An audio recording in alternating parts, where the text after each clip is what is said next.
Here we have my homemade fire alarm Take 5. This is a piezo buzzer, an LED, and a battery down here. And a part of the fluorescent starter I modified to work on this. The reason of why I Take 5 this time, the lighter wasn't lighting. I was trying to demonstrate the alarm thing. But maybe just put this down. Let me see if I can light the matches here. Do a demonstration. Okay.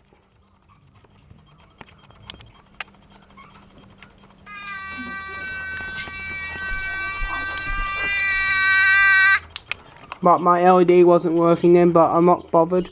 But at least the buzzer was working. I'll do a close up the buzzer here.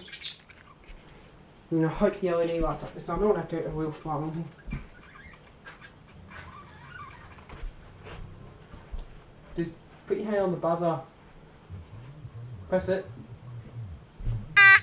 Keep it on, keep it on.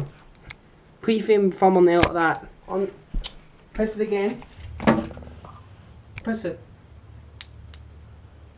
No, keep it pressed. You gotta press it and leave it on. Because you have to heat up the detective, remember?